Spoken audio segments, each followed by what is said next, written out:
Salam budaya, rahayu, rahayu. Jadi untuk pembahasan kali ini saya akan membahas tentang tradisi, adat, dan budaya. Yang pertama tentang tingkepan. Jadi orang-orang Jawa melakukan tradisi yang disebut tingkepan atau bahasa Indonesianya 7 bulanan.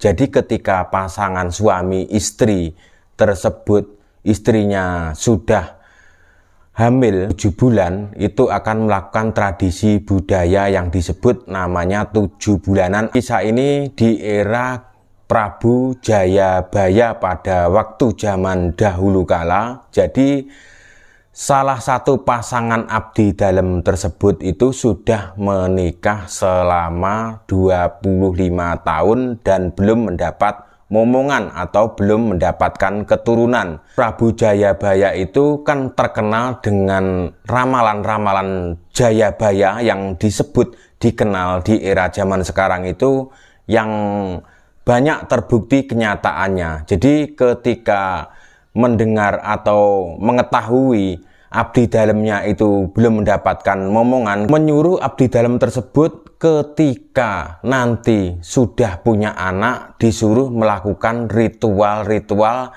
yang disebut tingkepan atau 7 bulanan tersebut. Dan biasanya dalam acara tersebut yang sekarang dilakukan oleh orang Jawa zaman sekarang itu ya mandi kembang, terus sungkeman, motong janur, dan juga membelah buah kelapa. Jadi acara tersebut itu kemungkinan besar itu pada waktu zaman dulu di era Prabu Jayabaya itu sangat sederhana banget.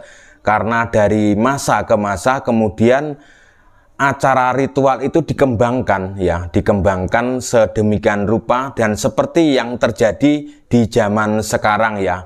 Mungkin acaranya pada waktu itu ya cukup sederhana, tidak semeriah apa yang dilakukan oleh orang-orang Jawa zaman sekarang ya. Itu adalah tradisi budaya di era Hindu-Buddha di era Prabu Jayabaya. Banyak orang yang tidak tahu kenapa namanya itu tingkep ya, namanya tingkepan. Jadi itu untuk menghormati Nyai Tingkep. Nyai Tingkep itu pasangan suami istri abdi dalam Jayabaya tersebut, makanya namanya tingkepan karena mengenang yang pertama kali yang melaksanakan 7 bulanan atau tingkepan tersebut yaitu namanya Nyai Tingkep, makanya namanya sampai sekarang itu tingkepan kalau dalam bahasa Jawa, seperti itu ya kurang lebihnya. Setiap kisah atau tradisi budaya yang ada di Jawa itu akan banyak versi. Seperti budaya nyadran ya, itu juga di era Hindu-Buddha pada zaman dahulu kala ya. Sebelum masuknya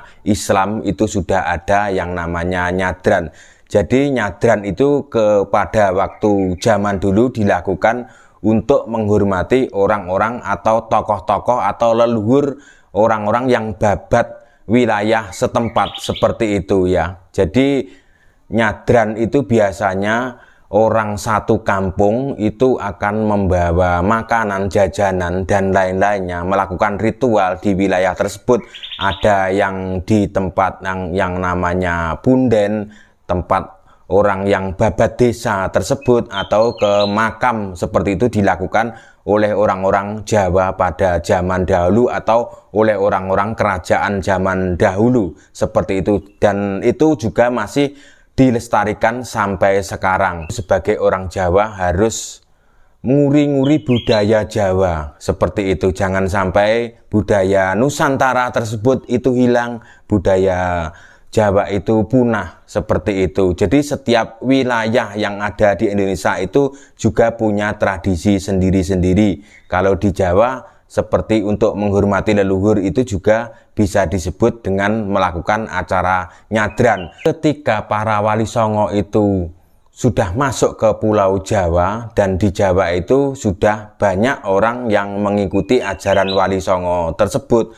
Kemudian yang namanya nyadran yang dilakukan oleh orang-orang Hindu-Buddha pada waktu itu di Pulau Jawa, kemudian Wali Songo mengubah namanya menjadi Sadranan, seperti itu. Jadi mungkin seperti cerita ini juga akan banyak versi. Orang Jawa itu bukan menyembah leluhur, tapi menghormati leluhur, mengenang jasa-jasa leluhur yang dulu. Jadi leluhurnya orang Jawa itu ya orang-orang pendahulu orang Jawa tersebut. Jadi menghormati atau mengenang jasa. Cukup sekian konten saya. Jika ada salah kata yang tanpa sengaja saya ucapkan menyinggung perasaan panjenengan, saya minta maaf yang sebesar-besarnya. Terima kasih. Salam budaya Nusantara.